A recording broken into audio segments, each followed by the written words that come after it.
All that and more comes your way next on Cablevision's High School Sports Night. High School Sports Night with Walt Fowler is brought to you by Cablevision Suffolk County TV 6. Now here's your host, Walt Fowler. When last we met on our scoreboard show, just about all of the spring sports had completed their regular season. Many teams were gearing up for the playoffs. Now, with the Memorial Day holiday last week, we took a timeout from our scoreboard show. However, over the past 2 weeks, dozens of teams throughout the county competed in the playoffs in a number of sports, including baseball and lacrosse. The playoffs were culminated with the 1990 county champions being crowned this past weekend. Tonight, we'll recap playoff action from the past 2 weeks. We start with baseball. The phrase "been there before" could be applied to any of the four teams that made it to this year's baseball semifinals. Both Connecticut and East Islip made it all the way to the finals last year. Lindenhurst was back again, and Smithtown East won it all back in 1988. This past Wednesday, Smithtown East and Lindenhurst got it on at Gaynor Park. Not only did the Indians win, as High School Sports Night Mike Graham reports, the game turned out to be a John Fornero showcase. Do you know this guy? If you didn't before, you'll know him now. He's Smithtown East John Fornero. But before we get to the details of his pitching exploits, watch this marvelous first-inning double play turned by Lindenhurst shortstop Brian Schleicher. Can you believe that? Otherwise, Lindenhurst did a lot of this. They didn't really hit the ball well. Get it? I didn't give it away, though. So we move to the bottom of the second as Tony Campagna rifles one over the right field fence. The Indians take a 1-0 lead. Yeah, they're not too happy. It is the playoffs, you know. Lindenhurst couldn't muster much in the third as Fornero and his battery mate Mike Simonello discuss and then execute a perfect pitch that Dan Lynch can only watch. In the bottom of the third, with Indians runners on first and second, Tom Don't Call Me Mike Sosha strokes a run-scoring double to put Smithtown East up 2-0. Mike Simonello then adds to the lead with this RBI single, and Sosha holds at third, but the Indians have 3 and the Bulldogs have nothing. In the fourth, another called third strike has Fornero leaving the mound with everything going his way. Getting the picture? These people did. Hey dude, those Bart Simpson t-shirts are everywhere. Now Fornero is just 1 out away from a no-hitter. A hard shot to short. What a play. The throw. He got him, and John Fornero does it in the playoffs. A no-hitter. Oh my, how happy is Coach Al Chandler? Well, John pitched an outstanding game for us. He's only a sophomore. And, you know, a no-hit in a championship game, you can't get many tougher than that. We hit the ball today. We played good defense. We didn't make any. We only made 1 error, and it didn't cost us anything. It was an excellent team effort. We got the hits when we needed them, and we made the big plays when we needed them. The final, 6-0 Smithtown East. Mike Graham, High School Sports Night. Fornero ups his record to 6-2 with the no-hitter. Overall, Smithtown East improved to 22-5 and advances to the county final for the second time in 3 years. Lindenhurst finishes the season at 19-8.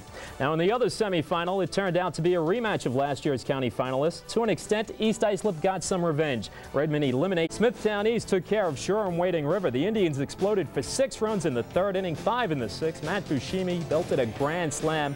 Pat DiClemente followed Matt Giuliano's shutout with 1 of his own. DiClemente's 3-hitter led Connecticut past Kings Park. Eric Klaus had all 3 of Kings Park's hits. Rob Zachman's RBI double in the first turned out to be the game-winning hit. Well, with Smithtown East beating Lindenhurst and East Islip taking care of Comstock, 1990 county championship was a rematch of the 1988 county final. East Islip 26-1 back for the 4th year in a row, hoping this time they would finally wrap it up. The Redmen had lost in the last 3 county finals, including the '88 finals to the Indians. Smithtown East 22-5, coming off Fornero's no-hitter in game 1 of the best 2 out of 3. The showcase wasn't so much the Indians pitching as it was their awesome display of hitting.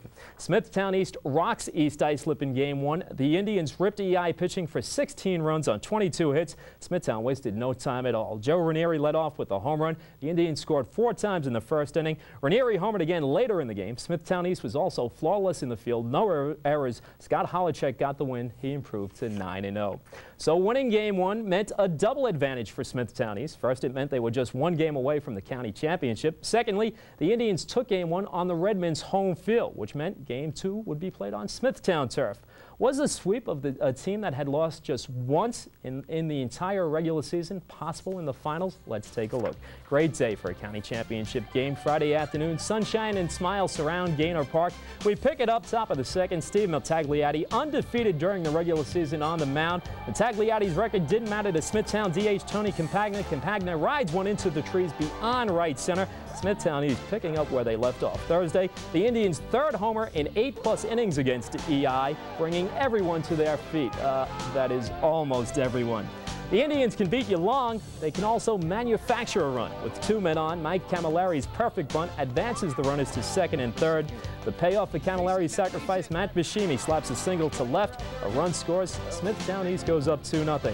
Still in the second, bases loaded. Smithtown East leading 3-0. Mike Simonello bounces one through the middle. 2 more Indians score. Smithtown up 5-0. Wait, there's more. Steve Reduto hits a slow chopper. EI first baseman Kenny Niesel can't find the handle. Another run scores. The Indians on the warpad up 7-0. East Islip head coach Sal Ciampi searching for an answer.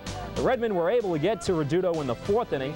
Anthony Grafagnino on first. Tagliati crushes one beyond the right field fence. Reduto can only stand and watch. Make it 7-2. Next batted Joe Taramina. You make the call. Did he or didn't he make the catch? Umpire right on top of it says, no way, no way, no way.